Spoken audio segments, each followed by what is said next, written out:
लड़ाई जीतकर राजा कृष्णदेव राय ने विजयनगर में उत्सव मनाया।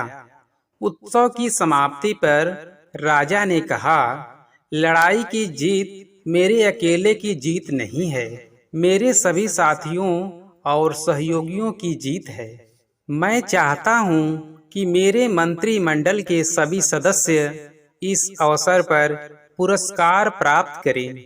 आप सभी लोग अपनी अपनी पसंद का पुरस्कार लें, परंतु एक शर्त है कि सभी को अलग अलग पुरस्कार लेने होंगे। एक ही चीज दो आदमी नहीं ले सकेंगे। यह घोषणा करने के बाद राजा ने उस मंडप का पर्दा खिंचवा दिया जिस मंडप में सारे पुरस्कार सजाकर रखे गए थे। फिर क्या था, सभी लोग अच्छे से अच्छा पुरस्कार पाने के लिए पहल करने लगे। पुरस्कार सभी लोगों की गिनती के हिसाब से रखे गए थे। अतः थोड़ी ही देर की धक्का मुक्की और छीना झपटी के बाद सबको एक एक पुरस्कार मिल गया। सभी पुरस्कार कीमती थे। अपना अपना पुरस्कार पाकर सभी संतुष्ट हो गए। अंत में बचा सबसे कम मूल्य का पुरस्कार एक चांदी की थाली थी। यह पुरस्कार उस आदमी को मिलना था जो दरबार में सबके बाद पहुँचे, यानी देर से पहुँचने वाले का दंड। सब लोगों ने जब हिसाब लगाया तो पता चला कि श्रीमान तेनालीराम अभी तक नहीं पहुँचे। यह जानकर सभी खुश थे। सभी ने सोचा कि इस बेतुके, बेढंगे व सस्ते पुरस्कार को पाते हुए हम सब तेनालीराम को खूब चिढ़ाएंगे, बड़ा मजा आएगा। तभी श्रीमान तेनालीराम आ गए। सारे लोग एक स्वर में चिल्ला पड़े, आइए तेनालीराम जी, एक अनोखा पुरस्कार आपका इंतजार कर रहा है। तेनालीराम ने सभी दरबारियों पर दृष्टि डाली। सभी के हाथों में अपने अपने पुरस्कार थे।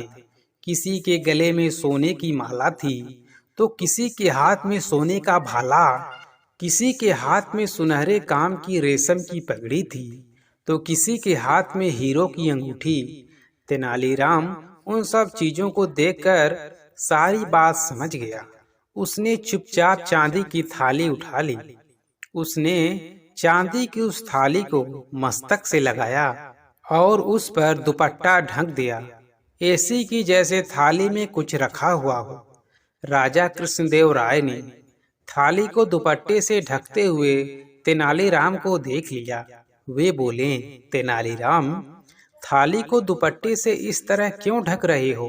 क्या करूं महाराज, अब तक तो मुझे आपके दरबार में हमेशा असरफियों से भरे थाल मिलते रहे हैं। यह पहला मौका है कि मुझे चांदी की थाली मिली है। मैं इस थाली को इसलिए दुपट्टे से ढक रहा हूँ ताकि आपकी बात कायम रहे। सब यही समझे कि तेनालीराम को इस बार भी महाराज ने थाली भरकर असरफियां पुरस्कार में दी हैं। महाराज तेनालीराम की चतुराई भरी बातों से प्रसन्न हो गए। उन्होंने गले से अपना बहुमूल्य हार उतारा और कहा, तेनालीराम, तुम्हारी आज भी थाली खाली नहीं रहेगी।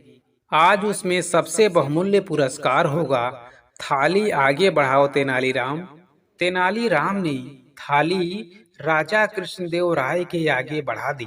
राजा ने उसमें अपना बहुमूल्य हार डाल दिया। सभी लोग तेनालीराम की बुद्धि का लोहा मान गए।